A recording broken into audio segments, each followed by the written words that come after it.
মালিক কি বলে একটু শুনি। মালিককে যদি জিজ্ঞেস করি, মালিক আয়াতুল কুরসির প্রথম বাক্যে আপনার জাতের কি আলোচনা করেছেন?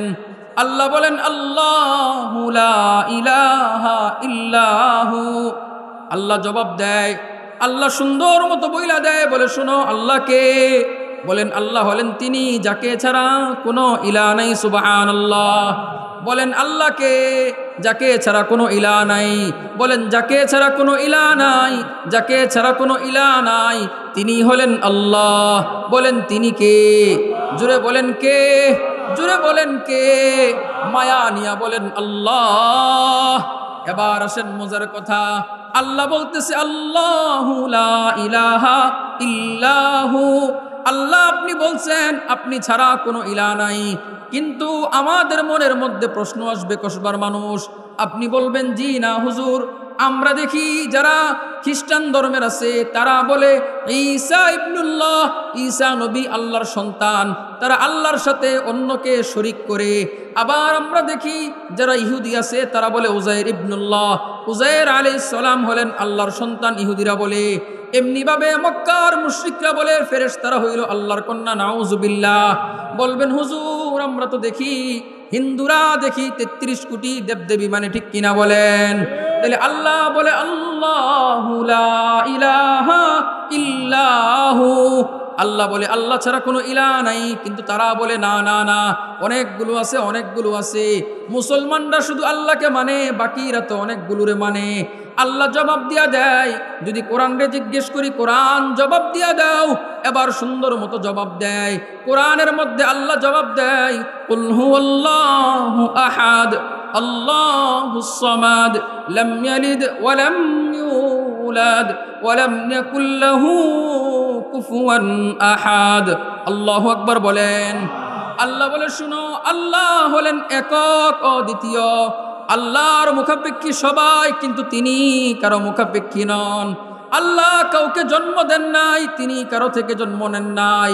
সিফতের দিক থেকে অন্য যত জিনিস আছে সব দিক থেকে আল্লাহর সমকক্ষ কেউ নাই। সুবহানাল্লাহ।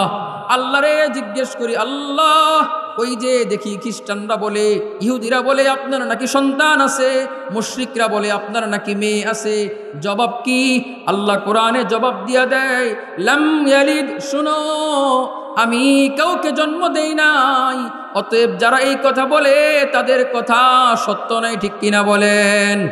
এবার মনের মধ্যে প্রশ্ন জাগবে, হুজুর আপনি যেইভাবে সহজ করে বুঝাইছেন বুঝটা তো বেশি ভাল লাগে নাই, আর একটু সহজ করে বুঝান। ভাই দরকার আছে কিনা বলেন? আমি তো বললাম শুধু খালি অগ্রসর, মালিক সত্য কথাগুলো যদি এটা আয়াতের তাফসির কিছু যদি আল্লাহ তাআলা আমার জবান দিয়ে বের করে দেন, আপনি এমন জিনিস পাবেন যেই জিনিস খুঁজে তালাশ করেও পাবেন না ইনশাআল্লাহ। কথাগুলো তো আমার না। মুহতারাম হাজিরিন, এবার আসেন, আমি যে আপনাদের সামনে যে আয়াতে কারিমা তেলাওয়াত করেছি, এটা সূরা বাকারার 255 নম্বর আয়াত। কত নম্বর আয়াত? 255। হাদিস শরীফে এই আয়াতের নাম বলা হয়েছে আয়াতুল কুরসি। বলেন কি নাম? এবার আপনাদের মনে প্রশ্ন জাগবে, হুজুর এই পোস্টারে আপনার নাম টাম দেখছি, আপনি পুরান হুজুর ঢাকা থেকে আসছেন, ঢাকার খতিব, আমরা ভাবছি আপনি আসবেন, এটা দারুণ আলোচনা করবেন। এই আয়াতুল কুরসির আলোচনা, এটা তো আমরা বুঝি আয়াতুল কুরসি। মনে আসতে পারে যে আয়াতুল কুরসির আলোচনা নরমাল, এটার আলোচনা না করে অন্যটা করা যাবে না। এটা বুঝার জন্য আগে বুঝেন যে আয়াতুল কুরসি কি জিনিস। যারা শেষ পর্যন্ত থাকবেন অনেক কিছু পাইবেন। এই কারণে যারা আছেন জমে বসে থাকেন, যারা এদিক সেদিক আছেন তাড়াতাড়ি এসে পড়েন, পরে আসলে আগা মাথা পেছ লাগাই দিবেন। আর মা বোন যারা আছেন চুপচাপ মনোযোগ দিয়ে শুনতে থাকেন, ইনশাআল্লাহ অনেক ফায়দা হবে, শেষে টের পাইবেন। কেন বললাম কথা, এটারও জবাব দিয়ে দেই। আলোচনা হইতেছে কার? আল্লাহর। বলেন কার? এবার আসেন মজার কথা, যেই মজলিসে, যেই জায়গায়, যেইখানে আল্লাহ তাআলার গুণগান, আল্লাহর আলোচনা করা হয়, ওই মজলিসে নূরের বৃষ্টি বর্ষণ হইতে থাকে। আপনি বলবেন হুজুর বানায়া বললেন, না না না, বানায়া বলি নাই, দলিল আমার কাছ থেকে নিয়ে যান। আল্লাহ বলেন আল্লাহু নূরুস সামাওয়াতি ওয়াল আরদ, আল্লাহ তো আসমান জমিনের নূর, এই কারণে আল্লাহর আলোচনা যেইখানে হয় নূরের বৃষ্টি সেইখানে বর্ষণ হইতেই থাকে। সুবহানাল্লাহ। এবার বলবেন হুজুর দেখি না তো। দেখেন, এগুলো দেখার জিনিস না, অনুভব করার জিনিস। এবার যারা বাহিরে আছে এরা পাবে না, আমরা পাইতেছি। আলহামদুলিল্লাহ বলেন, জোরে বলেন আলহামদুলিল্লাহ। মুহতারাম হাজিরিন, মনের মধ্যে প্রশ্ন আসবে, হুজুর আয়াতুল কুরসির আলোচনা কেন করবেন, এটার মধ্যে কি আছে? তাহলে সংক্ষিপ্তভাবে শুনেন, হাদিস দিয়ে আগে বুঝাই। আল্লাহর রাসূল সাল্লাল্লাহু আলাইহি ওয়াসাল্লাম উবাই ইবনে কাবকে বলতেছেন, ও উবাই ইবনে কাব, আবুল মুনজির, বলো দেখি কোরআন শরীফের মধ্যে সবচেয়ে শ্রেষ্ঠ আয়াত কোনটি? আবুল মুনজির বলতেছেন, ইয়া রাসূলুল্লাহ, আল্লাহ এবং তার রাসূলই ভালো জানেন। বলে না, তুমি বলো দেখি। এবার আবুল মুনজির উবাই ইবনে কাব রাদিয়াল্লাহু তাআলা আনহু বলেন, ওগো আল্লাহর নবী, কোরআন শরীফের মধ্যে সূরাতুল বাকারার মধ্যে যে একটা আয়াত আছে, আয়াতুল কুরসি, ওইটা হইল সর্বশ্রেষ্ঠ আয়াত। সুবহানাল্লাহ। আল্লাহর নবী খুশি হইয়া যায়, উবাই ইবনে কাবের বুকের মধ্যে হালকা করে সমর্থন জানায়, বলে, উবাই ইবনে কাব, আল্লাহ তাআলা তোমার ইলমকে আনন্দদায়ক করে দেখ। সুবহানাল্লাহ। তার মানে রাসূল বুঝাইয়া দেয় আয়াতুল কুরসি হলো কোরআন শরীফের সর্বশ্রেষ্ঠ আয়াত। সুবহানাল্লাহ। আল্লাহর নবী বলেন, শুনো রে, হযরত আবু হুরায়রা থেকে বর্ণিত, আল্লাহর নবী বলেন, প্রত্যেকটা জিনিসের একটা চূড়া আছে, কোরআন শরীফেরও চূড়া আছে। সেই চূড়াটা হইল সূরাতুল বাকারা। ওই সূরার মধ্যে এমন এক আয়াত আছে, যেই আয়াত হইল সব আয়াতের সরদার, সব আয়াতের নেতা। বলে সেটা কোন আয়াত? বলে সেটার নাম হইল আয়াতুল কুরসি। সুবহানাল্লাহ। শুধু এইখানে না, কেমন কইরা বললে জানি কসবার মানুষ আপনারা বুঝবেন, একদম সহজ কইরা বলি, সর্বশ্রেষ্ঠ আয়াতের নাম হইল আয়াতুল কুরসি, সব আয়াতের নেতা হইলেন আয়াতুল কুরসি। এবার মজার কথা শুনেন, তাইলে সব তাফসিরের সেরা তাফসির হইল আয়াতুল কুরসির তাফসির। সুবহানাল্লাহ। সব তাফসিরের নেতা তাফসির হইলেন আয়াতুল কুরসির তাফসির। সুবহানাল্লাহ। এবার বলেন, কথা আমার না আল্লাহর রাসূলের? তাহলে আয়াতুল কুরসির আলোচনাটা দামি কম না বেশি বলেন? তাইলে এবার চিন্তা করেন, আমি না হইয়া এখানে যত অন্য আলেম হোক, যে এটার আলোচনা করবে, কোরআন হাদিস থেকে আয়াতুল কুরসির আলোচনা করবে, তার আলোচনাটা সব আলোচনার সেরা হবে। সুবহানাল্লাহ বলেন। মানে আমি আলোচনা করতেছি এটা বলে না, এটা যে আলোচনা করুক কেন, এটা আলোচনাটা আয়াতুল কুরসি সবার সেরা এই কারণে। অতএব এই আয়াতুল কুরসির উপর যে আলোচনাগুলো হবে, সব আলোচনার সেরা আলোচনা হবে।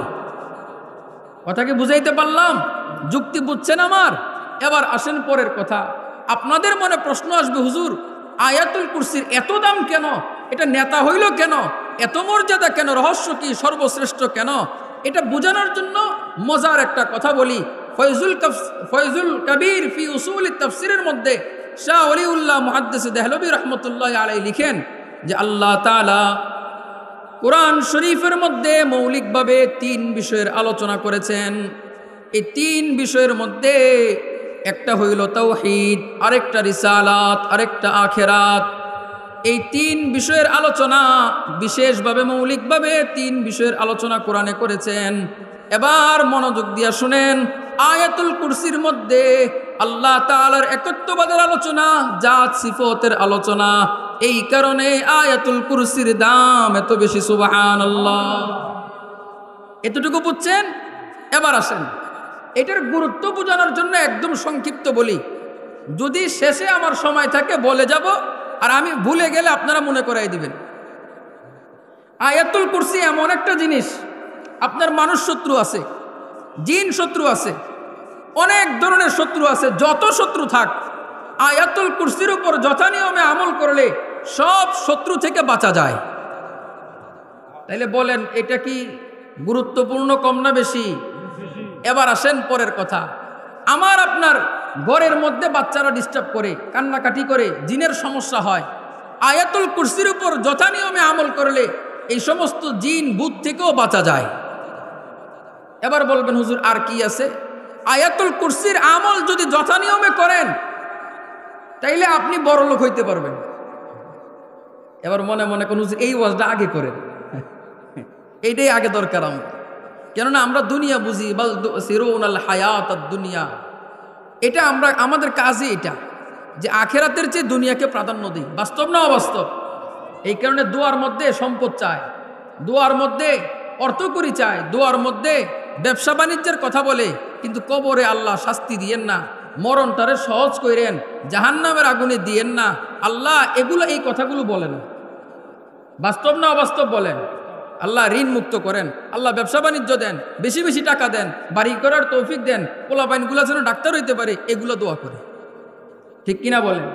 আর হুজুরদের কাছেও এই সমস্ত স্লিপ পাঠাই, হুজুর এই দোয়াটা কইরেন, হ্যাঁ, কিন্তু আখেরাত চাই না, আখেরাত চাই না, আখেরাতের ফিকির নাই। এই জাতির অবস্থার পরিবর্তন ওই সময় হবে যখন জাতি দুনিয়া বিমুখ হবে, আখেরাত মুখী হবে। তখন কোন মুখী হতে হবে বলেন? আখেরাত মুখী হতে হবে, নতুবা জাতির ভাগ্যের পরিবর্তন হবে না। এক স্বৈরাচার যাবে, আরেক স্বৈরাচার আসবে, এক জালেম যাবে, আরেক জালেম আসবে, এক কুফুর যাবে, আরেক কুফুর আসবে। জাতির ভাগ্যের পরিবর্তন হবে না যতক্ষণ না জাতি আখেরাত মুখী হবে, যতক্ষণ না জাতি দুনিয়া বিমুখ হবে। বাস্তব না অবাস্তব বলেন? এই কারণে দেখেন না 5 আগস্টের পরে আস্তে আস্তে রূপ আবার চেঞ্জ হয়ে যাইতেছে। সত্য না মিথ্যা বলেন? আবার বললেন না হুজুর রাজনীতিক আলাপ মারেন, এসব রাজনীতি ফালতু রাজনীতি আমরা করি না, এসব ফালতু রাজনীতি আমরা করি না, আল্লাহ হেফাজত করুক। নিজের হিসাব দিয়ে কুলাই না, আবার এসব ফাইজলামি। আজকের মানুষ মনে করে চেয়ারম্যান হইতে পারলে বাবা কি ব্যবসা। আপনি চেয়ারম্যান হন নাই, গজব আপনার কান্দে ডাইকে আনছেন, কথা বলেন। মেম্বার হন নাই, নিজের কাঁধে নিজে আজাব ডাইকে আনছেন নিয়ে। এই পুরা জাতির যেই এরিয়ার ভিতরে আপনি মেম্বার হইছেন, সবার জিম্মাদারি আপনার কাঁধে আসছে। অপরাধ অন্যায় যত কিছু হইতেছে, বাধা কতটুকু দিলেন? চাইল দিছে, গম দিছে, ধান দিছে, দিছেন 5 কেজি, খাইয়া লাইছেন 50 কেজি। বাস্তব না অবাস্তব? আপনি বলবেন হুজুর কারে কন? কেউরে কই না, যে চোর তারে কই। বলেন, কথা বলেন। তাহলে কষ্ট কার লাগবো বলেন? বলেন কষ্ট কার লাগবো? বলেন যে চোর তার, বলেন যে চোর তার কি লাগবো বলেন? আর যে চোর না তার কষ্ট লাগবো না। আমি কি ভালো মানুষের কইছি? তাহলে আমার সমালোচনা করবেন? কইরেন না। আর যে করব, হ্যাঁ কি বলেন? জোরে বলেন, জোরে বলেন। তাইলে চোর আর চিনান লাগবো না। সত্যের বিপক্ষে অবস্থান যে নেই, সেই বাতিল, সে চোর, সে ডাকাত, সেই চাঁদাবাজ, সে দুর্নীতিবাজ, ঠিক কিনা বলেন? এই কারণে সহজেই চিনা যাবে, অসুবিধা নেই। আল্লাহ সবাই রে সহি বুঝ দান করুক। তো মুহতারাম হাজিরিন, কোন কথাই ছিলাম বলেন? আয়াতুল কুরসি এটা এমন জিনিস, আয়াতুল কুরসি এটার উপরে যথানিয়মে যদি আমল করেন তাহলে সব ক্ষতি থেকে বাঁচতে পারবেন, বড়লোক হইতে পারবেন। এবং এটার উপর যথানিয়মে আমল করতে পারলে, নিজের জীবনে প্রয়োগ করতে পারলে, জাহান্নামের আগুন থেকে বেঁচে জান্নাতে যাইতে পারবেন। এবার আসেন সিরিয়ালে একের পর এক যাইতে থাকি। আয়াতুল কুরসির মধ্যে আল্লামা সাঈদ আহমদ পালনপুরি রহমতুল্লাহ আলাইহি তাফসিরে হাদিয়াতুল কোরআনের মধ্যে লিখেন, আয়াতুল কুরসি একটা আয়াত, কিন্তু এই আয়াতের ভিতরে 10টা বাক্য। বলেন বাক্য কয়টা? তাফসিরের কিতাবের মধ্যে আসছে আয়াতুল কুরসি আয়াত হইল একটা, কিন্তু এটার ভিতরে বাক্য 10টা। প্রথম বাক্যের মধ্যে আল্লাহ নিজের জাত, নিজের সত্তার আলোচনা করেছেন। দ্বিতীয় এরপর থেকে নিয়ে যত বাকি 9টা আছে, ওই 9 বাক্যের মধ্যে আল্লাহ তাআলা নিজের সিফত, নিজের গুণগান নিয়ে আলোচনা করেছেন। সুবহানাল্লাহ। এবার আসেন কসবার মানুষ, মালিক কি বলে একটু শুনি। মালিককে যদি জিজ্ঞেস করি, মালিক আয়াতুল কুরসির প্রথম বাক্যে আপনার জাতের কি আলোচনা করেছেন? আল্লাহ বলেন, আল্লাহু লা ইলাহা ইল্লাহু। আল্লাহ জবাব দেয়, আল্লাহ সুন্দর মতো বইলা দেয়, বলে শোনো আল্লাহকে, বলেন আল্লাহ হলেন তিনি যাকে ছাড়া কোনো ইলাহ নাই, সুবহানাল্লাহ। বলেন আল্লাহকে, যাকে ছাড়া কোনো ইলাহ নাই। বলেন যাকে ছাড়া কোনো ইলাহ নাই, যাকে ছাড়া কোনো ইলাহ নাই, তিনি হলেন আল্লাহ। বলেন তিনি কে? জোরে বলেন কে? জোরে বলেন কে? মায়া নিয়া বলেন আল্লাহ। এবার আসেন মজার কথা, আল্লাহ বলতেছে আল্লাহু লা ইলাহা ইল্লাহু। আল্লাহ আপনি বলছেন আপনি ছাড়া কোনো ইলাহ নাই, কিন্তু আমাদের মনের মধ্যে প্রশ্ন আসবে, কসবার মানুষ, আপনি বলবেন জি না হুজুর, আমরা দেখি যারা খ্রিস্টান ধর্মের আছে তারা বলে ঈসা ইবনুল্লাহ, ঈসা নবী আল্লাহর সন্তান, তারা আল্লাহর সাথে অন্যকে শরীক করে। আবার আমরা দেখি যারা ইহুদি আছে তারা বলে উজাইর ইবনুল্লাহ, উজাইর আলাইহিস সালাম হলেন আল্লাহর সন্তান, ইহুদিরা বলে। এমনিভাবে মক্কার মুশরিকরা বলে ফেরেশতারা হইল আল্লাহর কন্যা, নাউজুবিল্লাহ। বলবেন হুজুর আমরা তো দেখি, হিন্দুরা দেখি 33 কোটি দেবদেবী, মানে ঠিক কিনা বলেন? তাহলে আল্লাহ বলে আল্লাহু লা ইলাহা ইল্লাহু। আল্লাহ বলে আল্লাহ ছাড়া কোনো ইলাহ নাই, কিন্তু তারা বলে না না না, অনেকগুলো আছে, অনেকগুলো আছে। মুসলমানরা শুধু আল্লাহকে মানে, বাকিরা তো অনেকগুলোরে মানে। আল্লাহ জবাব দিয়া দেয়, যদি কোরআনরে জিজ্ঞেস করি কোরআন জবাব দিয়া দাও, এবার সুন্দর মতো জবাব দেয়। কোরআনের মধ্যে আল্লাহ জবাব দেয় কুল হুয়াল্লাহু আহাদ আল্লাহুস সামাদ লাম ইয়ালিদ ওয়া লাম ইউলাদ ওয়া লাম ইয়াকুল লাহু কুফুয়ান আহাদ। আল্লাহু আকবার বলেন। আল্লাহ বলে শুনো, আল্লাহ হলেন একক অদ্বিতীয়, আল্লাহর মুখাপেক্ষী সবাই, কিন্তু তিনি কারো মুখাপেক্ষী নন। আল্লাহ কাউকে জন্ম দেন নাই, তিনি কারো থেকে জন্ম নেন নাই। সিফতের দিক থেকে অন্য যত জিনিস আছে সব দিক থেকে আল্লাহর সমকক্ষ কেউ নাই, সুবহানাল্লাহ। আল্লাহরে জিজ্ঞেস করি আল্লাহ, ওই যে দেখি খ্রিস্টানরা বলে, ইহুদিরা বলে আপনার নাকি সন্তান আছে, মুশরিকরা বলে আপনার নাকি মেয়ে আছে, জবাব কি? আল্লাহ কোরআনে জবাব দিয়া দেয় লাম ইয়ালিদ, শুনো আমি কাউকে জন্ম দেই নাই। অতএব যারা এই কথা বলে তাদের কথা সত্য নয়, ঠিক কিনা বলেন? এবার মনের মধ্যে প্রশ্ন জাগবে, হুজুর আপনি যেইভাবে সহজ করে বুঝাইছেন বুঝটা তো বেশি ভাল লাগে নাই, আর একটু সহজ করে বুঝান। ভাই দরকার আছে কিনা বলেন? আমি তো বললাম শুধু খালি অগ্রসর মালিক সত্য কথাগুলো, যদি এটা আয়াতের তাফসির কিছু যদি আল্লাহ তাআলা আমার জবান দিয়ে বের করে দেন, আপনি এমন জিনিস পাবেন যেই জিনিস খুঁজে তালাশ করেও পাবেন না ইনশাআল্লাহ। কথাগুলো তো আমার না, বুঝেননি আমার কথা। এবার আসেন মজার কথা, আপনারা বলবেন হুজুর এইটা তো বুঝলাম, আপনি সুন্দর করে বুঝাইলেন, আল্লাহর কোরআনে জবাব দিয়ে দিছে আল্লাহর কোনো সন্তান নাই, কিচ্ছু নাই, আল্লাহ একক। আমরা বুঝলাম, যুক্তির দিকে পড়ে যাই, তার আগে প্রশ্ন করবেন যারা কোনো রবই মানে না। আল্লাহ বলছেন কুল হুয়াল্লাহু আহাদ, আল্লাহ একক অদ্বিতীয়, তাহলে সৃষ্টিকর্তা একজন আছেন, তিনি আল্লাহ, এটা আমরা পাইলাম। কিন্তু একটা গ্রুপ আছে যারা কোনো সৃষ্টিকর্তাই মানে না, তাদেরকে কি বলে? নাস্তিক। বলেন কি বলে? জোরে বলেন। তাহলে নাস্তিকরা সৃষ্টিকর্তাই মানে না, ধর্মই মানে না, এদের জবাব কি? দলিল, কয় দলিল বলেন? তাদের এই যুবক ভাইরা সুন্দর মতো মুখস্থ করে যাও, কাজে দিবে ইনশাআল্লাহ, এগুলো তোমরা মোকাবেলা করতে পারবা। তাদের কাছে বড় দুইটা যুক্তি, এটাই তাদের দলিল, এটাই যুক্তি, বড় দুইটা। এক নম্বর হলো যা দেখি না তা বিশ্বাস করি না, আল্লাহরে দেখি না, আল্লাহরে বিশ্বাস করি না। কথা বুঝাইতে পারলাম? কাদের কথা? নাস্তিকদের কথা। দুই নাম্বার কথা হইলো এই জিনিসগুলোর দুনিয়া পুরাটাই এমনি এমনি হয়ে গেছে। তো কেমনে হইল? বলে আগে একটা বিন্দু ছিল, বিন্দুটা বিস্ফোরণ হইয়া পুরো দুনিয়া হয়ে গেছে। বুঝে আসছেনি কথা? এটারে বিগ ব্যাং থিওরি বলে। আমি সংক্ষিপ্ত বুঝাইতেছি। তাহলে তাদের বড় দুইটা দলিল হইল যা দেখি না তা মানি না। দ্বিতীয় কথা হইল একটা বিন্দু ছিল, বিস্ফোরণ হইয়া আস্তে আস্তে দুনিয়া হয়েছে। এবার আপনি নাস্তিককে জিজ্ঞেস করেন, ও নাস্তিক তুমি কি সেই বিন্দুটা দেখছিলা? হ্যাঁ, কথা বুঝেন নাই? কেউ না দেখি তো নাই, তাহলে যা দেখি না তা মানি না। কথা বলেন।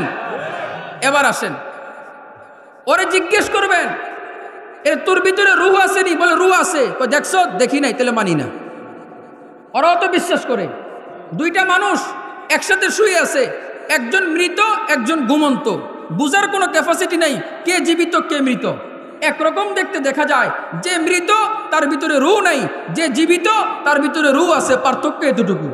এলে রূহ কি দেখা যায়? দেখা যায় না, কিন্তু তারপরও কি করা লাগে? মানা লাগে। মানা লাগে কিনা বলেন? এদের কথা যদি বেশি বাড়াবাড়ি করে, বেশি কিচ্ছু লাগবে না, ঠাস করে একটা থাপ্পড় দিয়ে দিবে। থাপ্পড় দেওয়ার পরে বলবে মাল্লিকে, কই মারছি? কই ব্যথা পাইছি, দেখি না, মানি না। কথা বলেন, দেখি না, মানি না। তোদের যুক্তিতে তোদেরকে থাপ্পড় দিছি, অসুবিধা নেই। তাদেরও তো যুক্তি, দেখি না, মানি না। আচ্ছা এবার আসেন, তারা বলে আমরা তাহলে বুঝতে পারলাম দুনিয়াতে এমন জিনিস আছে যে জিনিসগুলো না দেখেও বিশ্বাস করতে হয়, না দেখেও কি করতে হয়? বিশ্বাস করতে হয়। এবার আসেন, সংক্ষিপ্ত বলতেছি। দ্বিতীয় কথা, বিগ ব্যাং থিওরি বলে যে বিন্দু ছিল, বিস্ফোরণ হয়েছে। এই তারা যেই কথাটা বলে, আমরা তো বলি কিচ্ছু ছিল না, আল্লাহ ছিলেন। বলেন বলেন, কিচ্ছু ছিল না, কে ছিলেন? এরপরে আল্লাহ সব বানাইছেন। সুবহানাল্লাহ বলেন। তো বলবেন হুজুর আপনি করে কে কইছে? আমগো নবী কইছে। বলেন কে বলছে? এবার তারা কি বলবে জানেন? যে হুজুর আপনার নবীর কথা বিশ্বাস করি না, নাউজুবিল্লাহ বলেন। এবার একটা চমৎকার ঘটনা দিয়া আপনাদেরকে জবাব দেই। শাহ জুলফিকার নকশবন্দি দামাত বরকাতুহুল আলিয়া, উনি কিতাবের মধ্যে লিখছেন, ওনার কাছে এক শিক্ষিত ভদ্রলোক ওনারে খুব পছন্দ করে। উনি ওনার ছেলে বড় ইংরেজি শিক্ষিত, ছেলেকে নিয়ে আসছে হুজুরের কাছে। হুজুর আমার ছেলেটা নাস্তিক হয়ে গেছে, ছেলেটারে আনছি, আপনার সাথে একটু দেখা করায় দিতে চাই, আপনি তারে একটু বুঝাইয়েন। বুঝেননি কথা? ছেলে নাস্তিক মানে কি? ছেলে কিচ্ছু মানে না। ছেলে কি করে না? আল্লাহ খুদা কিচ্ছু মানে না, বিশ্বাস করে না। এবার সুন্দর মতো হুজুরের সামনে আনছে। হুজুর জিজ্ঞেস করতেছেন ইনি কে? বলে ইনি আমার বাবা। কয় ইনি যে তোমার বাবা? কে বলছে? কয় আমার আম্মা বলছে। কয় তোমার আম্মা যে বলছে এটা তো বিশ্বাস করি না। কয় না, আম্মা কি মিথ্যা বলবে নাকি? তো এবার হুজুর জবাব দেয়, শোনো, তুমি যে বললা তোমার আম্মা বলছে, তোমার আম্মার কথাই তুমি এই লোকটারে এতদিন বাবা বলতেছো, তোমার কাছে কোনো দলিল নাই, তোমার কাছে কোনো প্রমাণ নাই। দলিল প্রমাণ ছাড়া মায়ের কথার উপর ভিত্তি করে, সমাজের কথার উপর ভিত্তি করে তুমি লোকটারে বাবা বইলা ডাকতেছো। শোনো শোনো শোনো, তোমার বাবার কথা মিথ্যা হইতে পারে, দুনিয়ার সব মানুষের কথা মিথ্যা হইতে পারে, দুনিয়ার সব মানুষ মিথ্যা বলতে পারে, কিন্তু একজন এমন আছেন যিনি মিথ্যা বলতে পারেন না। তিনি আর কেউ না, আকে নামদার তাজদার মদিনা সরকারে দু আলম মুহাম্মদ আরবি সাল্লাল্লাহু আলাইহি ওয়াসাল্লাম। তিনি আমাদেরকে বলেছেন আল্লাহ আছেন। কে বলেছেন? আমাদের নবী আমাদেরকে শিখাইছেন আল্লাহ আছেন। আমরা আমাদের নবীর কথায় বিশ্বাস করে ওটারে দলিল প্রমাণ দিয়ে আল্লাহ মানি। তুমি তোমার কারে মানলা? মাকে মানলা, মায়ের কথারে বিশ্বাস করলা, এটারে তুমি মাইনা নিলা। আর আমরা আমাদের নবীর কথা বললে মানো না। কথা সত্য, মতলব খারাপ। কথা বুঝাইতে পারলাম? এবার আসেন সহজ করে, এবার পরের স্টেপে যাই। আপনাদেরকে একদম সহজে বুঝাই। যারা নাস্তিক তাদের মাথায় গোবরও নাই। বুঝেন নাই? গোবরে কি হয় বলেন? জৈব সার হয়। কি হয় বলেন? পোলাপাইন যখন পড়ালেখা পারে না, তখন দেখবেন গার্জিয়ানরা বলে তোর মাথায় গোবর হয়েছে বেটা, হ্যাঁ ব্রেন নাই, গোবর তোর মাথায়। তো গোবরে কি হয় বলেন? জৈব সার হয়। এটা তো কাজে দেয়। গোবরও কিন্তু কাজের জিনিস। মালিক এমন কোনো জিনিস বানান নাই যে জিনিসটা কাজের না, কোনো না কোনো কাজে লাগে, আমি আপনি উপলব্ধি করতে পারি না। এবার মজার কথা শুনেন। বললেন হুজুর তাদের মাথায় গোবরও নাই, এটা কেমন কথা বললেন? এবার দুইটা ঘটনা দিয়ে আপনাদেরকে সংক্ষিপ্ত বুঝাই। একদিন এক নাস্তিক এক জায়গায় হাঁটতে হাঁটতে যাওয়ার পরে দেখছে এক মালিকের সুন্দর একটা লাউ গাছ লাগাই রাখছে। লাউর এগুলা কি আম গাছের মতো লাউ গাছ হয় না? ওই যে বাঁশ টাস কাইম টাইম দিয়া জাহা বানায়, আপনাকে কি বলে? জাকা বলে বা জাহা বলে। এগুলা দিয়া সুন্দর মতো লাউ এরিয়া করে রাখছে, আর বড় বড় লাউ ধরে রয়েছে। এই মালিকের পাশে হইল বড় আম গাছ। তো আম বড় না লাউ বড়? বলেন বলেন। আম গাছ মজবুত না লাউ গাছ মজবুত? এবার নাস্তিক কয় নাউজুবিল্লাহ, বলতেছে আল্লাহর কোনো আক্কল নাই। নাউজুবিল্লাহ বলেন। বলে এত বড় আম গাছ, মজবুত আম গাছ, ছোট ছোট আম, আর লাউ গাছটা দুর্বল, এত বড় বড় লাউ। আল্লাহর বিবেক নাই, বুদ্ধি নাই, উল্টা কাম করে বয়ে রয়েছে। নাউজুবিল্লাহ বলেন। আচ্ছা বলেন, আল্লাহ দেখছেনি? আল্লাহ শুনছেনি? তার কথা শুনছেনি আল্লাহ? এবার আল্লাহকে ঠিক আছে, তোর বুদ্ধি দেখাই দিছি। ওই পাগল বন বন বন বন করতে করতে আম গাছের নিচে ঘুমাই রয়েছে। চোখ লাগছে, ঘুমায় গেছে। একটু পরে তার চোখের মধ্যে বড় একটা আম পড়ছে। লাভ দিয়ে ওইটা কয় আস্তাগফিরুল্লাহ, নাউযুবিল্লাহ, ইন্না লিল্লাহ, সুবহানাল্লাহ, আলহামদুলিল্লাহ, আল্লাহু আকবার বলেন। বলে আরে না না না, আমার আক্কল নাই, আমার বিবেক নাই, আমি বুঝি নাই, আল্লাহ বুঝছে। যদি আমার কথা অনুযায়ী আম গাছে লাউ ধরতো, আজকে আমি নাই। আল্লাহু আকবার জোরে বলেন। এবার আরেক মজার কথা শুনে আপনাদেরকে। হুসাইন আহমদ মাদানী রহমতুল্লাহ আলাই ট্রেনে সফর করতেছেন। তো উনি যেইখানে বসা, ওনার পাশে এক নাস্তিক। ট্রেনের মধ্যে মানুষ অনেক ভিড়, বসার জায়গা নাই, দাঁড়ায় রয়েছেন, চিপাচিপি হইতেছে। ওই নাস্তিক গনগন করতেছে যে আল্লাহ কোনো কিছু বুঝে না, যদি আল্লাহ হাত পা বানাইছে এগুলোর মধ্যে যদি নাট বল্টু দিয়ে দিত, খুইলা সুন্দর মধ্যে ব্যাগের মধ্যে রাইখা আরাম করে চিপার মধ্যে একটু শুইয়া পড়তে পারত। আল্লাহকে ঠিক আছে। হুসেন মাদানীকে আল্লাহ আপনারে কি কইছে দেখছেন নি, খেলা একটু দেখাইয়া দেন, সুবহানাল্লাহ বলেন। এবার কি খেলা বলে, এই সুন্দর মতো এই নাস্তিক ব্যাগটা মাথার নিচে দিয়া ঘুমায়া গেছে। একটু পরে উঠছে, নাস্তিক আছে ব্যাগ নাই, নাস্তিক আছে ব্যাগ নাই। এবার ইন্না লিল্লাহ আস্তাগফিরুল্লাহ পড়তেছে, বলে আল্লাহ আপনি পবিত্র, আপনি সঠিক, আমি বেঠিক, আল্লাহ আপনারটাই ঠিক আছে। আমার কথা মতো যদি আজকে আপনি মানুষের হাতের কবজাতে পায়ের নাট বল্টু সিস্টেম করতেন, তাহলে তো সবগুলো আমার ব্যাগে থাকতো। ব্যাগও গেছে, আমার হাত পাও গেছে। আল্লাহু আকবার বলেন। এই কারণে নাস্তিকদের সাথে কোনো তর্ক নাই, বলেন কি নাই? তাদের সাথে তর্ক নাই। যুবক ভাই যারা আছেন, স্পষ্ট কথা মনে রাখবেন, কখনো অনলাইনে অফলাইনে আল্লাহ আছে কি বা নাই এটা প্রমাণ করার জন্য তাদের সাথে তর্কে জড়াবেন না। মনে থাকবো তো ইনশাআল্লাহ? কেননা আপনার সেই গভীর ইলম নাই, আপনি তার সাথে তর্ক করতে যাবেন, শয়তান আপনার মনে ওয়াসওয়াসা তৈরি করে দিবেন। আপনার সাথে সে তর্ক করবে, আল্লাহ আছে কিনা নাই, আপনি বলবেন আছে, বলবে কে বলছে? আমাদের নবী বলছে। এবার আমি মানি না, তুই না মানলে না মান, আমি মানি। কথা বলেন, বাস্তব না অবাস্তব? কথা মনে থাকবে ইনশাআল্লাহ। একদম সহজ, একদম সহজ, এর ব্যতিক্রম হবে না। আচ্ছা আপনি চিন্তা করেন, এরা এত বড় ব্যাককল, এরা এত বড় ব্যাককল, একটা রাস্তা, একটা চৌরাস্তা, যদি ট্রাফিক না থাকে 5 মিনিটও লাগে না, জ্যাম লেগে যায়, চতুর্পাশ থেকে গাড়ি এলোমেলো হয়ে যায়। তাহলে একটা চৌরাস্তা কন্ট্রোল করার জন্য যদি ট্রাফিকের প্রয়োজন, কুল কায়নাতকে সুন্দর মতো সিস্টেম করার জন্য অবশ্যই কোনো না কোনো খালেকের প্রয়োজন, ঠিক কিনা বলেন? সেই খালেকের নাম কি বলেন? জোরে বলেন। বুঝে আসছে কথা? এবার আসেন সামনের দিকে অগ্রসরে। আমি ভয় পাইতেছি আমার সময় কখন শেষ হয়ে যায়। কতক্ষণ সময় আমার বলে নাই, এর লাগে আমি টেনশনে আছি। 1 ঘন্টা না 1.5 ঘন্টা। আমার আবার একটা বদ খাসলত আছে, 3 ঘন্টাও বয়ান করি, 2.5 ঘন্টাও বয়ান করি। এটা হলো আমার একটা বদ স্বভাব। আল্লাহ হেফাজত করুক, আমিন বলেন। আসেন আপনাদেরকে মজার কথা শুনাই। আমাদের মনে একটা প্রশ্ন আসবে যে আল্লাহ আপনি ঠিক আছে সব প্রমাণ দিলেন, সব প্রমাণ দিলেন, আল্লাহ বুঝলাম। তাহলে আল্লাহ সৃষ্টিকর্তা আছে এটা বুঝলাম, তাহলে একজন যে এটার যুক্তি কি? বুঝেন নাই? অনেকগুলা থাকলে সুবিধা না, অনেক থাকলে কাজগুলা সুন্দর মতো হয়, আমরা যেটা বুঝি। তাহলে একজন যে এটার প্রমাণ কি, এটার যুক্তি কি? আল্লাহ তাআলা সুন্দর মতো কোরআনের মধ্যে জবাব দিয়া দেন, লাউ কানা আলিহাতুন ফিল আরদি ইল্লাল্লাহ লাফাসাদাতা। আল্লাহ তাআলা বলেন, দুনিয়ার আমার বান্দা বান্দিরা শোনো, জমিনের মধ্যে যদি আল্লাহ একজন ছাড়া যদি অন্য আরো কোনো ইলাহ থাকতো, তাহলে আসমান জমিনের মধ্যে বিশৃঙ্খলা হইতো, ধ্বংস হয়ে যাইত। আপনি বলবেন হুজুর কথাটা তো বুঝি নাই, তাইলে যুক্তি শুনেন।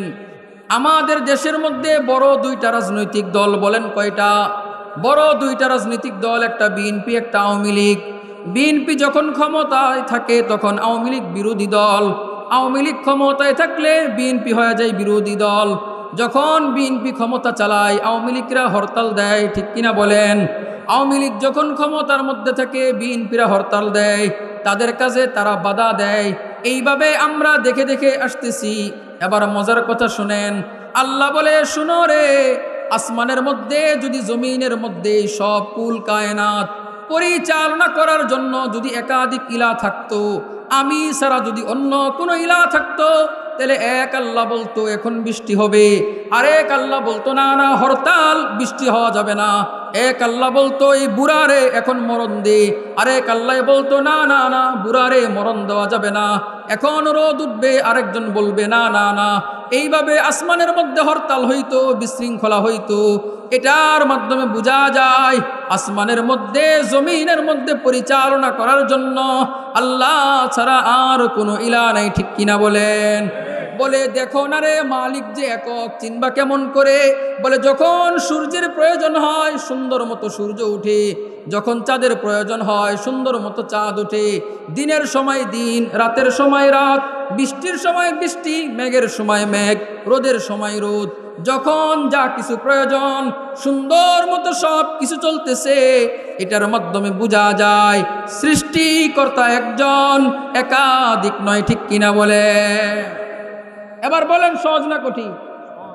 আমার কথা কি বুঝতেছেন? ওই আমি এক জায়গায় আছি, আল্লাহু লা ইলাহা ইল্লাহু। এবার আপনাদের মনে প্রশ্ন আসবে, হুজুর আপনি কথা বলছেন বুঝলাম, আল্লাহ একক এটাও বুঝলাম, কিন্তু যারা একাধিক ইলা মানে 33 কোটি, উদাহরণস্বরূপ হিন্দুরা 33 কোটি দেবদেবী মানে, তাদের হাকিকত, তাদের রহস্য কি, এটা একটু বলবেন না হুজুর? তো এবার আসেন কোরআনকে যদি জিজ্ঞেস করি, ও কোরআন বলো দেখি তাদের হাকিকত কি, একাধিক ইলা যারা মানে তাদের অবস্থা কি, তাদের উপাস্যদের অবস্থা কি? এটার জবাবও আল্লাহ কোরআনের মধ্যে দিয়া দেন। সুবহানাল্লাহ বলেন। আল্লাহ তাআলা বলেন, ইয়া আইয়ুহান নাস, হে দুনিয়ার মানুষ সকল শোনো, তুমি চাই মুসলিম হও কিংবা অমুসলিম হও, সকলেই শোনো। দুরিবা মাসালুন, একটা উপমা পেশ করা হইতেছে, ফাসতামিউ লাহু, মনোযোগ দিয়া শোনো, মনোযোগ দিয়া শোনো। বলেন কথাকার? এবার আল্লাহ উপমাটা সুন্দর মতো দেয়, ইন্নাল্লাযীনা তাদউনা মিন দুনিল্লাহ, বলে শুনো রে, যারা আল্লাহ ছাড়া অন্য কাউকে উপাস্য হিসেবে গ্রহণ করেছে, আল্লাহ ছাড়া অন্য কারো গোলামি করে, আল্লাহ ছাড়া অন্য কাউকে মাবুদ মানে, আল্লাহর সাথে অন্য কাউকে শরীক করে, তাদের অবস্থা হইল, তাদের হাকিকত হইল লা ইয়াখলুকু যুবাবা। আল্লাহু আকবার বলেন। বলে শোনো শোনো, তাদের যে 33 কোটি দেবদেবী, তাদের একটা দেব কিংবা দেবীকে বলো এটা মাসি বানাইতে, আল্লাহ বলে যাও আমি চ্যালেঞ্জ করে দিলাম, লা ইয়াখলুকু যুবাবা, তারা মানুষ বানাবে দূরের কথা, ছোট্ট একটা মখলুক, দুর্বল একটা মখলুক, একটা মাসি তারা বানাইতে পারবে না। আল্লাহু আকবার। এবার আল্লাহ বলে যাও যাও, আরো সহজ করে দিলাম, তারা সব দেব দেবী মিলে, সব দেব দেবী মিলে 33 কোটি দেব দেবী মিলে যদি চেষ্টা করে, ওয়ালা ইউজতামাউলা, আল্লাহ বলেন শোনো, সব দেব দেবী মিলেও যদি চেষ্টা করে, তারপরেও একটা মাসি বানাইতে পারবে না, ঠিক কিনা বলেন? আল্লাহ বলে শোনো শোনো শোনো, তাদের হাকিকত, তাদের রহস্য গুমর আমি আরো প্রকাশ করে দিচ্ছি, শোনো। ওয়া ইয়াসলুবুহুমুয যুবাবু শাইআন লা ইস্তানকিযুহু মিন। আল্লাহু আকবার বলেন। আল্লাহ বলে শোনো, তারা সবাই মিলে একটা মাসি বানাবে দূরের কথা, মূর্তির সামনে হিন্দুরা সুন্দর মতো পূজা করে, দুধ দেয়, কলা দেয়, রুটি দেয়, বাতাসা দেয়, সন্দেশ দেয়, মিষ্টান্ন অনেক কিছু দেয়। এবার আল্লাহ বলে শোনো, সুন্দর মতো মাসি আইসা দুধের মধ্যে বসে, মিষ্টির মধ্যে বসে, বৈশা মাসি খাবার সামনে থেকে নিয়ে যায়, আর ওই মূর্তিরা নিজের খাবার মাসির থেকে বাঁচাইতে পারে না, ঠিক কিনা বলেন? আল্লাহ বলেন দাউফাত তালিবু ওয়াল মাতলুব, কতই না দুর্বল তাদের উপাস্য এবং উপাসনাকারী, ঠিক কিনা বলে? কথা কার বলেন? কথা কার বলেন? আল্লাহ বুঝায় যে কত না দুর্বল তারা। এরপরে বান্দাদের প্রশ্ন আসবে, আল্লাহ তাইলে তারা এই কাজগুলো কেন করে? কি ভাই প্রশ্ন আসবে না? খ্রিস্টানরা এই কাজ কেন করে? ইহুদিরা এই কাজ কেন করে? বৌদ্ধরা এই কাজ কেন করে? হিন্দুরা এই কাজ কেন করে? আপনারা ছাড়া অন্য কেউ কি ইলা মানে? রহস্যটা কি? আল্লাহ তাআলা বলেন, মা কদারুল্লাহ হাক্কা কদরিহি ইন্নাল্লাহা লাকাবিয়্যুন আজিজ।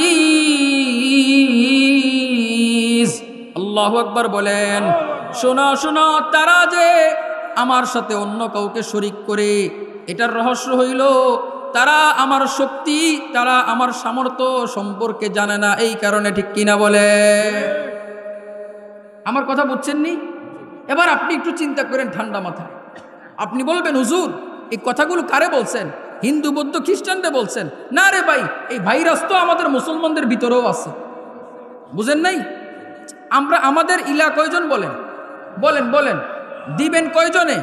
চাইব কয়জনের কাছে? একজনের কাছে, তাই না? তিনি কে? কিন্তু আমরা যে ডাইনে বামে চাই, ব্যাপার কি? মাজারে যে সন্তান চান কেন? মাজারে যে আব্বার কাছে, আব্বা আমার চাকরি নাই, চাকরির লেগে আপনি চাকরি দেন, এগুলো বলেন কেন? মাজারওয়ালায় কি দিতে পারে? বলেন, মাজারওয়ালায় দিতে পারে? আচ্ছা আপনি মনে করেন, আপনাদেরকে আমি সহজে বুঝাই, আপনাদেরকে আমি কোরআন হাদিসের অত গভীরে যাওয়া দরকার নেই, একবারে স্বাভাবিক চিন্তা করেন। আপনি মাজারে গরু মান্নত করলেন, ছাগল মান্নত করলেন, হাঁস মুরগি মান্নত করলেন, করলেন না? আপনি আচ্ছা সব করলেন, করার পরে মাজারে নিয়ে দিয়ে আসছেন। আচ্ছা এই হাঁস মুরগি কারে দিলেন? আপনি বললেন হুজুর শাহজালাল ইয়ামিন রহমতুল্লাহ আলাই অনেক বড় আল্লাহর ওলি ছিলেন, আপনারা ওলির দুশ্মন। অনেকে আমাদেরকে বলে না আপনারা ওলির দুশ্মন, আপনারা মাজারের বিপক্ষে বলেন। আরে আমরা মাজারের বিপক্ষে কেন বলবো? মাজারের পক্ষে বলি, শিরকের বিপক্ষে বলি।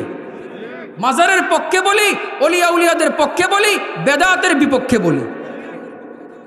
এখন আপনি ভালোবাসলেন কাকে? শাহজালাল ইয়ামিনী রহমতুল্লাহ আলাইকে। ওনার মাজারে গেলেন, গরু ছাগল দিয়ে আসলেন, এবার উনি কবরটাকে ফাঁকা করছেন, গরু ছাগলগুলো কবরে নিছেন, নিয়ে বসে বসে খাইছেন। হ্যাঁ, এরকমই তো কথা বলেন। তাহলে দিলেন কারে? কি ভাই, মোমবাতি দিয়ে আসছেন না? ওই যে ফিতা দেয়, লাল ফিতা, কাইতন, মেজবাতি, আগরবাতি, এগুলা কারে দিছেন? ওনারে দিছেন না? তো উনি কবর ফাঁকা কইরা দেন, আমারে দিছেন, নিচে কবরের মধ্যে আগুন জ্বালাইছে নাকি? কি ভাই, কেন এই বিবেকটা দিয়া বুঝেন না? বিবেক তো মালিক দিছেন। বিবেকে কেন তো পছন্দ হলো? আমার এই গরু ছাগল মাজারে আমি যা দিছি, ওই মাজারের গাঞ্জুটি খাদেমরা খায়, ঠিক কিনা বলেন? তারা ওটা দিয়ে গাঞ্জা খায়, ওটা দিয়ে মদ খায়, ওটা দিয়ে মহিলাদের সাথে ফষ্টি নষ্টি করে, ঠিক কিনা বলেন? শুধু এইখানে শেষ না, এই টাকাগুলো এদেশের বদমাইশ নেতাগুলো ভাগ পায়, এদেশের শয়তান প্রশাসনগুলো এই মাজার থেকে টাকার ভাগ পায়, ঠিক কিনা বলেন? এই কারণে আজকে আপনি এগুলার বিরোধিতা করেন, প্রশাসনের এক শ্রেণীর লোক আপনারে বাধা দিবে, নেতাদের এক শ্রেণীর লোক আপনারে ম্যানেজ করার চেষ্টা করবে। রহস্য কি? কারণ নেতার পকেটে টাকা যায়। কথা বলেন। আপনি বলবেন হুজুর কোন নেতার কাছে যায়? ওই যে একদল খাইছে আর একদল রেডি হয়ে রয়েছে, এই নেতার কাছে যায়। জোরে বলেন। বিএনপির কাছেও যায় না, আওয়ামী লীগের কাছে যায় না, যারা খায় হ্যাগো কাছে যায়। আমরা তো বিপদে আছি ভাই, কথা কইলে দোষ, খালি কথা বললে কি হয় আমগো বলেন? দোষ হয়। ওই যে আগে বলছি, আমরা জানি কার কথা বলছি, চুরের কথা। কার কথা? এবার গাও লাগবো কার? চুরের। ঠিক আছে না? ইনশাআল্লাহ। এবার যে রাগ হইব সে কি? জোরে বলেন। বাটপার, সিটার, চাঁদাবাজ, দুর্নীতিবাজ। ঠিক আছে তো? ইনশাআল্লাহ। সমাজে এই কথা বন্ধ করে দিবেন যত, দুর্নীতি বাড়বে তত। সমাজে এই কথা বন্ধ করে দিবেন যত, ততই দেখবেন দেশের টাকা বিদেশে যায়। বাস্তব না অবাস্তব? এই কারণে মুহতারাম হাজিরিন, আজকের যুবকরা ডাইনে বামে নেতার পিছনে ঘুরো না, আসল নেতা যিনি তার পিছনে ঘুরো। আজকের সমাজ পরিবর্তন হয়তো কখন? ইমাম মানি নেতা, ইমামের পিছনে নামাজ পড়তেছি, ইমাম সেজদায় আমি সেজদায়, ইমাম রুকুতে আমি রুকুতে, ইমাম দাঁড়াইছে আমি দাঁড়াইছি, ইমাম কেরাত পড়ে চুপচাপ শুনি, ইমাম সালাম দেয় আমিও সালাম দেই, সুন্দর মসজিদ চলে, সুন্দর নামাজ চলে। ঠিক এমনি ভাবে যদি সমাজের মধ্যে ইমামকে নেতা বানাইতাম, ইমাম বলতে এটা সত্য, এটা করো, এটা মিথ্যা, এটা ছাড়ো, এই সমাজও ঠিক হয়ে যেত, ঠিক কিনা বলেন? কিন্তু ইমামকে নেতা বানাই নাই, আলেমদেরকে নেতা বানাই নাই। এই কারণে একদল ভারতের দালালি করে এদেশ থেকে বিতাড়িত হইতে বাধ্য হয়েছে, আরেক দল এদেশের ভারতের দালালি করা শুরু করছে। এই কারণে মুসলমান শুনো, স্পষ্ট কথা বলে দেই, আগামী দিনে এদেশের ক্ষমতা তারাই পরিচালনা করবে যারা ভারতের সাথে চোখে চোখ রেখে কথা বলতে পারবে। ভারতের পক্ষে যারা বলবে, ভারতের সাথে বন্ধুত্ব যারা দেখাবে, তাদেরকে বাংলাদেশের মানুষ ক্ষমতার মসনদে চায় না, ক্ষমতার মসনদে বসতে দিবে না, ঠিক কিনা বলেন? বিএনপির ভাই যারা আছো, আমি তোমাদেরকে দিল থেকে বলতেছি, আমি বিএনপি আওয়ামী লীগ করি না। তবে যদি তুমি বিএনপি করো, তোমার মহাসচিবের মতো বিএনপি কইরো না। বিএনপি যদি করো, লুৎফুজ্জামান বাবরের মতো বিএনপি করো। কথা বলবা ভারতের সাথে চোখে চোখ রেখে, দালালি চলবে না। কথা বলেন, দালালি চলবে না। এবার যা করবেন স্পষ্ট কথা। দেশটা কার বলেন? কথা বলেন, দেশ কার? তাহলে এই দেশে আরেকজনের দালালি কেন চলবে? কিরে ভাই, আমি আপনি এক না? কেন এক দল ক্ষমতায় আসলে আরেক দলকে মারবে? আপনি কি মনে করছেন এই দেশের গুম খুনগুলো ভারত থেকে এসে করেছে? আল্লাহর কসম করে বলি, যারা এই দেশের মধ্যে গুম খুন করেছে তারাও তো এই দেশের মানুষ। তাহলে এই দেশের মানুষ হয়ে অপর মুসলমান ভাইকে কেমন করে বুকে গুলি চালাইলি? কি ভাই, এই কথাগুলো বললে আমরা খারাপ হয়ে যাই, কিন্তু না বললে সমাজ পরিবর্তন হবে না। না বললে সমাজ পরিবর্তন হবে না। এই কারণে সমাজ পরিবর্তন করতে হবে, সত্যের পক্ষে কথা বলতে হবে, জালেমদের বিপক্ষে আওয়াজ উঠাইতে হবে। আগামী দিনে কোনো স্বৈরাচার এদেশের মানুষ কায়েম করতে দিবে না।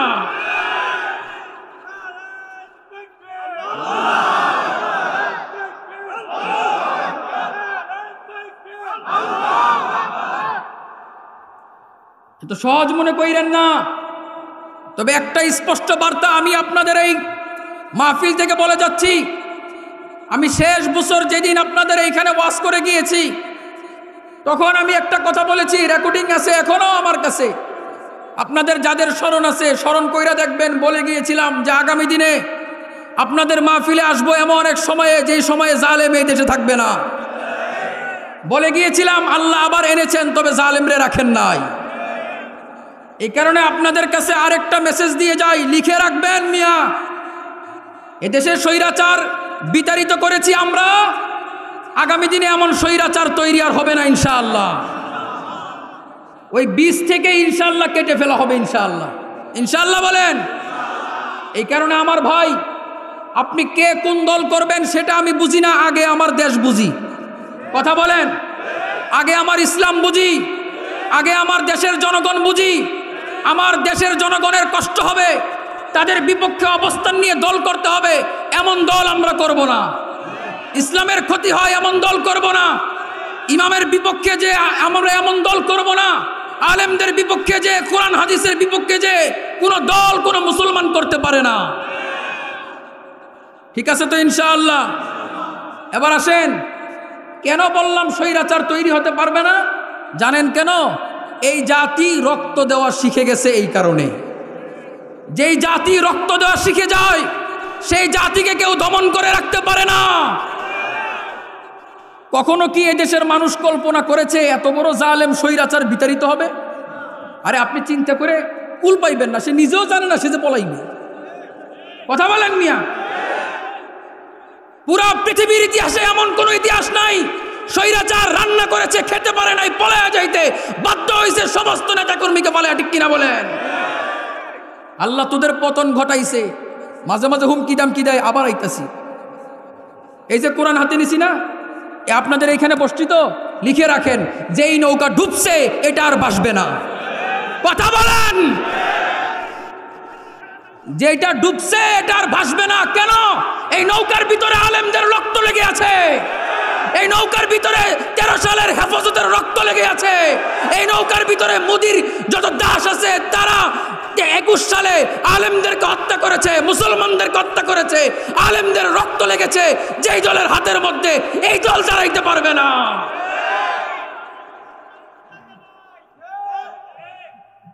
এত সহজ মনে করছেন মিয়া? অনেকে মনে করেন হুজুর এগুলো বইলেন না, সমস্যা হবে। আপনারা যারা আমাকে চিনেন, আমার মুসল্লি যারা, আমার মসজিদে খবর নিয়েন। এই সরকার ওই হাসিনা থাকতেই আমি এইভাবে কথা বলছি, আর এখন সে নাই, এখন বলবো না? কি ভাই, আমার কথা বুঝেন নাই? সে যখন ছিল তখন এইভাবে কথা বলছি মিয়া। সে পলানোর 3 দিন আগে বলছি 3 দিন সময় আছে, ফিরে আয় নইলে মরবি। আল্লাহ তো দিছে, খেলা দেখাইছে না? আরে তারা খেলা বলছে, আসো খেলা হবে। কি বলছে? এটা বইলে দৌড় দিয়া মাঠের থেকে বলাইছে। কথা বলেন ঠিক না বে ঠিক? কি খেলোয়াড় রে ভাই, খেলা শুরু করার আগে আউট হয়ে গেছে গা। পোলাপানি 23 বল করছে। কি বল? 23 বল করছে, বিনা দেওয়ার আগে আউট হয়ে গেছে। কি আউট জানি কয়, স্টাম্প ভেঙে গেলে কি out, bold out, bold out, মাশাআল্লাহ। এই কারণে আমি তরুণ নওজোয়ান তোমাদেরকে বলতে চাই, আজকের যেই আমার স্টেজের মধ্যে মুরব্বীরা আছেন, সম্মানিত মুরব্বী, আমার সামনে সম্মানিত মুরব্বীরা আছেন, এই এলাকার যত মুরব্বীরা আছেন, আপনাদের খেলা শেষ হয়ে গেছে, এখন খেলবে দেশের তরুণরা। আপনারা শুধু ব্যানার নিয়ে সামনে থাকবেন, তরুণদেরকে উৎসাহ দিবেন, তাদেরকে সামনে নেতৃত্ব দেওয়ার জন্য যোগ্যতাবান হিসাবে তৈরি করবেন, ঠিক কিনা বলেন? আমার তরুণ নওজোয়ান, তোমরা তৈরি হয়ে যাও। সালাউদ্দিন আইয়ুবী আসবে না, তোমাকে সালাউদ্দিন আইয়ুবী হতে হবে। কাসেম, মুহাম্মদ বিন কাসেম আসবে না, তোমাকে মুহাম্মদ বিন কাসেম হতে হবে। খালেদ বিন ওয়ালিদ আসবে না, তোমাকে খালেদ বিন ওয়ালিদ হতে হবে। উমরে ফারুক আসবে না, তোমাকে উমরে ফারুক হতে হবে।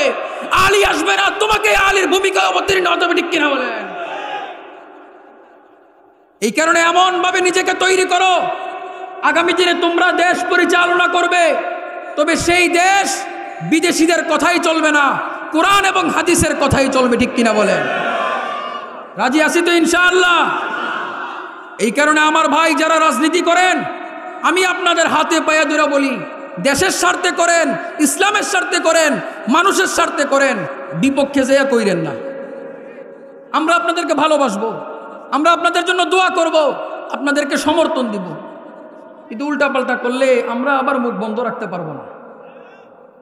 জেল জুলুম কয়জনের দিবেন? কপালে লেখা আছে জেল জেল জেল, সবাই মিলে আটকাইতে পারবেন? কপালে লেখা নাই জেল, লেখা নাই জেল, লেখা নাই, সবাই মিলে ঢুকাইতে পারবেন?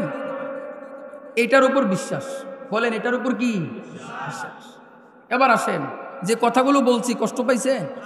এগুলো কি রাজনৈতিক কথা? এগুলো কোরআনের কথা। বলেন কিসের কথা? আল্লাহু লা ইলাহা ইল্লাহু, এটার তাফসীর। এবার পেছ লাগাইছি, এটার কি বলেন? তাফসীর। আল্লাহ ছাড়া কোনো ইলাহ নাই। তাহলে হুজুর আপনি কি শেখ হাসিনার কথা কইছেন, এটা কোন তাফসীর? ওরা শেখ হাসিনার ইলাহ বানাইছে, কথা বলেন। এইটা বুঝেন নাই? আল্লাহ ছাড়া কোনো কি নাই, ইলাহ নাই, দেনেওয়ালা নেনেওয়ালা কিচ্ছু নাই, আল্লাহই একমাত্র। কিন্তু ওরা বলে শেখ হাসিনা করোনারা দূর করে দিছে, বলছে কিনা বলেন? বলছে কিনা ওরা? হেরে কেউ জীবনে হালাইতে পারবো না। এক একজনে কয় আমরা 80 রাকাত নামাজ পড়ি, 70 রাকাত নামাজ পড়ি। সবাই তো পেরেশানিতে ছিল, কিরে ভাই এই লোকটাই রাষ্ট্রের একটা বড় জিম্মাদারিত্বের মধ্যে আছে, তারপরে এত নামাজ কেমনে পড়ে? নফল নামাজ ফরজটি তো আছেই, শুধু নফলে বলে 70-80 রাকাত করে ফেলে। সবাই তো পেরেশানিতে কেমনে পড়ে। একদিন এক ভিডিওর মধ্যে দেখলাম এক এক রাকাতে 500 টাকা করে সিজদা দিতেছে, দেখছেন কিনা বলেন? তো আমার মনে হয়েছে এমনিই পড়ে, ঠিক আছে না, এমনিই পড়ে।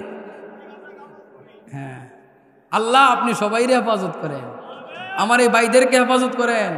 আল্লাহ আগামীর বাংলাদেশ ইসলামের বাংলাদেশ বানায়া দেন, আগামীর বাংলাদেশ কোরআনের বাংলাদেশ বানায়া দেন, আগামীর বাংলাদেশ হাদিসের বাংলাদেশ বানায়া দেন, আগামীর বাংলাদেশ আলেম ওলামাদের বাংলাদেশ বানায়া দেন। এদেশে যদি ইসলাম থাকে তাহলে শুধু মুসলমানরা শান্তিতে থাকবে, বিষয়টা এমন না। এদেশে ইসলাম থাকলে যত অন্য ধর্মের মানুষ আছে তারাও সুখে থাকবে, শান্তিতে থাকবে। কথা কি বুঝে আসছে? এই কারণে আমরা ইসলামের পক্ষে থাকতে চাই, ঠিক আছে তো ইনশাআল্লাহ? এবার আসেন মুহতারাম হাজিরিন, এই যে একের পর এক কথা বলতেছি, হুজুর চলে আসতেছে, আগে টোকেন দিয়ে এরপরে আনা দরকার ছিল, বয়ান গুছানোর সময় দেওয়া লাগে না, সব নিয়ম না মানলে সমস্যা। মুহতারাম হাজিরিন, যেহেতু আজকের মাহফিলের প্রধান মেহমান চলে আসতেছেন, আমি আমার আলোচনা গুছিয়ে ফেলব অল্প সময়ের ভিতরে। আল্লাহ তাআলা প্রথম অংশে নিজের জাত সত্তা সম্পর্কে আলোচনা করেছেন, পরের অংশে আল্লাহ তাআলা নিজের দুইটা বিশেষ সিফতের কথা বলেছেন। এইখানে একটু মনোযোগ দিয়ে শুনবেন, এখানে আমাদের জন্য বড় একটা শিক্ষার বিষয় আছে, শুনবেন তো আপনারা? আমার দিকে তাকান, এলোমেলো হইেন না, আমার দিকে তাকান, মুনাজাতের আগে কেউ উঠেন না। তো আল্লাহ তাআলা পরে নিজের দুইটা সিফতের কথা কি বলেন? আল্লাহ তাআলা বলেন, আল্লাহু লা ইলাহা ইল্লা হুয়াল হাইয়ুল কাইয়্যুম। আল্লাহ তাআলা এইখানে নিজের দুইটা সিফতের কথা বলেন। আল্লাহ বলেন আমার একটা সিফত হইল, গুণ হইল আমি হাই, আরেকটা হইল আমি কয়ুম। বলে হাইউন মানে হলো চিরঞ্জীব, যিনি সব সময় আছেন, যিনি সব সময় জাগ্রত, যার কোনো তন্দ্রা নাই, যার কোনো নিদ্রা নাই, যার কোনো ক্লান্তি নাই, তিনি হাই। আল্লাহ বলেন আমি হইলাম কয়ুম, আমি সব কিছু নিয়ন্ত্রণ করি, সব কিছুর নিয়ন্ত্রণ আমার কাছে। অতএব এবার মনের মধ্যে প্রশ্ন আসবে কাজী কসবার মানুষ, যে আল্লাহ তাআলা অনেক সিফতি নাম থাকার পরেও কেন এই দুইটা সিফতি নামের কথা বলছেন? তাহলে মজার একটা হাদিস শুনেন। আল্লাহর নবী বলেন আল্লাহ তাআলার এমন কিছু নাম আছে যেগুলোকে ইসমে আজম বলা হয়। ওই নামগুলো দিয়া যদি কোনো বান্দা আল্লাহর কাছে দোয়া করে, আল্লাহ তাআলা সেই দোয়াগুলো সাথে সাথে কবুল কইরা নেয়। সুবহানাল্লাহ। রাসূলের হাদিস, তাবিদের কৌল, সাহাবীদের কৌল অনুযায়ী বোঝা যায় হাইয়ুন কাইয়ুম এই দুইটা সিফত আল্লাহ তাআলার ইসমে আজম। সুবহানাল্লাহ। এবার আসেন মজার কথা আপনাদেরকে বইলা শেষ করি। হযরত আলী রাদিয়াল্লাহু তাআলা আনহু বলেন বদরের যুদ্ধ চলতেছে, মুসলমান মাত্র ৩১৩ জন, কাফেররা ৯৫০। এমন অসম যুদ্ধ জিহাদ চলতেছে, মুসলমানদের ভাবে বাহ্যিকভাবে তারা দুর্বল, তাদের অস্ত্র নাই, শস্ত্র নাই, সংখ্যায় তারা কম। এমন কঠিন এক যুদ্ধের মধ্যে আমি যুদ্ধ করতেছি। হযরত আলী বলেন আমার মন চাইল আমি দেখে আসি রাসূল করিম সাল্লাল্লাহু আলাইহি ওয়াসাল্লাম কেমন আছেন, কোথায় আছেন। হযরত আলী বলেন আমি দৌড়ে আসলাম, আসার পর আমি দেখি রাসূল করিম সাল্লাল্লাহু আলাইহি ওয়াসাল্লাম সিজদার মধ্যে আছেন। আমি এবার রাসূলের কাছে একটু কান লাগায় শুনি। রাসূল সিজদার মধ্যে বলতেছেন ইয়া হাইয়ু ইয়া কাইয়ুম, ইয়া হাইয়ু ইয়া কাইয়ুম। হযরত আলী বলেন আমি এইভাবে দেখা আবার চলে গেলাম যুদ্ধের ময়দানে। কতক্ষণ আমি যুদ্ধ করার পর আবার চলে আসছি। আয়েশা আমি এবারও দেখি রাসূল সিজদার মধ্যে আছেন, কান লাগায় শুনি। এখনো রাসূল পড়তেছেন ইয়া হাইয়ু ইয়া কাইয়ুম, ইয়া হাইয়ু ইয়া কাইয়ুম। হযরত আলী বলেন রাসূল করিম সাল্লাল্লাহু আলাইহি ওয়াসাল্লাম এইভাবে শুধু এই দুই নাম দিয়া মালিকের কাছে সাহায্য চাইতেছেন। এইভাবে সাহায্য চাইতে চাইতে ৩১৩ জন এই যে দুর্বল সাহাবী, যাদেরকে বাহ্যিকভাবে দুর্বল দেখা গেছে, আল্লাহ তাআলা ৯৫০ কাফেরের মোকাবেলায় বদরের প্রান্তে মুসলমানদের বিজয় দিয়ে দিছে। সুবহানাল্লাহ। আনাস বিন মালিক রাদিয়াল্লাহু তাআলা আনহু বলেন আল্লাহর নবীর সামনে যখন কোনো বিপদ আসতো, কোনো মুসিবত আসতো, আল্লাহর নবী চুপচাপ শুধু পড়তেন ইয়া হাইয়ু ইয়া কাইয়ুম বিরহমাতিকা আস্তাগীস, ইয়া হাইয়ু ইয়া কাইয়ুম বিরহমাতিকা আস্তাগীস। আল্লাহর নবী বলেন, আনাস বিন মালিক বলেন আল্লাহর নবী এইভাবে আল্লাহর কাছে সাহায্য চাইতেন। রাসূলের সামনে যত প্রয়োজন, যত বড় বিপদ থাকতো না কেন, এইভাবে সাহায্য চাওয়ার ফলে আল্লাহ তাআলা রাসূলের সেই প্রয়োজন পূরণ করে দিতেন। সুবহানাল্লাহ। উত্তর কাজী কসবার মানুষ, আমাদেরকে আল্লাহর নবী শিখায়া যায় বিপদ আসবে আপনার জীবনে, পেরেশানি আসবে আপনার জীবনে, মুসিবত আসবে আপনার জীবনে, মানুষ মারা যাবে, ব্যবসায় লস হবে, ঘরবাড়িতে আগুন লাগবে। যত বিপদ আসুক, যত ঋণগ্রস্ত হন না কেন, হতাশ হওয়া চলবে না, পেরেশানির মধ্যে ডুবে থাকলে চলবে না। সোজাসুজি মালিকের কাছে ফিরতে হবে, মালিকের কাছে সাহায্য চাইতে হবে। সহজভাবে শিখাইয়া দিছে। বলে কেমনে সাহায্য চাইবা?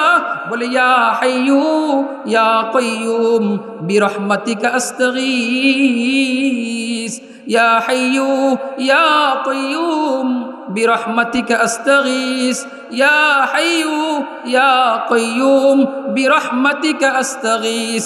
এইভাবে যদি সাহায্য চাই, তাহলে হাদিস এবং কোরআন বলে আল্লাহ তাআলা সাহায্য করবেন, বিপদ থেকে মুক্ত দিবেন। ঠিক কিনা বলেন? আমার কাজী কসবার প্রাণ প্রিয় মা বোনরা, আপনাদেরকে বলতেছি, আপনারা যখন বিপদে পড়ে যান, কিস্তির জন্য দৌড়ান, বিপদে পড়ে যান, লোন আনতে যান, না গো মা এই জিনিসটা ভালো না, এই যখন আপনার পেটের মধ্যে সুদ ঢুকাইলেন, পেটের মধ্যে হারাম ঢুকাইলেন, কিস্তি পেটের মধ্যে ঢুকাইলেন, আল্লাহর কসম আপনার এই পেট থেকে জুনায়েদ বাগদাদি বের হবে না, বরং জুনাইদ আহমদ পলকের মতো বাটপার বের হবে, ঠিক কিনা বলেন? আপনার এই পেট থেকে আব্দুল কাদের জিলানি বের হবে না, আপনার এই পেট থেকে উবাইদুল কাদেরের মতো বাটপার বের হবে, ঠিক কিনা বলেন? এই কারণে আমার মা আপনার পেটের মধ্যে হালাল ঢুকান, ঘরের মধ্যে দিন ঢুকান, সন্তান রে হালাল খাওয়ান। ও বাবা, যেই সন্তান রে হালাল খাওয়াইবেন ওই সন্তান আপনাকে কখনো বৃদ্ধাশ্রমে দিবে না। যেই সন্তান রে হালাল খাওয়াইবেন, দিন শিখাইবেন, এই সন্তান কখনো বেয়াদবি করবে না, ঠিক কিনা বলে? ভাই সহজ না কঠিন বলেন? আমার সময় শেষ হয়ে গেছে, আর বলতে পারতেছি না। প্রথম অংশ শেষ করতে পারি নাই, বাকি 9 অংশ বাকি রয়েছে। আল্লাহ আমি যা বলতাম আপনি জানেন, এই কথাগুলো আমাদেরকে সবাইরা আমল করার তৌফিক দান করেন। আল্লাহ তারা কবরবাসীর রুহের মাগফিরাতের জন্য মাহফিল করছে, আজকের এই সেরা আলোচনাগুলো হইতেছে, একের পর এক আলেমরা করতেছেন, সব আলোচনার সওয়াবকে লক্ষ কোটি গুণে বাড়াইয়া এই সমস্ত কবরবাসীর রুহের মাগফিরাতে আপনি পৌঁছায়া দেন। জোরে বলেন আমিন। আমাদের আমল নামে আল্লাহ তাআলা সওয়াব পৌঁছায়া দেখ, আমাদেরকে সত্যের উপর থাকার তৌফিক দান করুন। মনে থাকবে তো ইনশাআল্লাহ? সর্বশেষ কত হলো, বেশি বেশি দুরূদ শরীফ পড়ব, ঠিক আছে ইনশাআল্লাহ? যত ধরনের প্রয়োজন আছে আল্লাহ গাইবি খাজানা থেকে পূরণ করে দিবেন। ওমা আলাইনা ইল্লা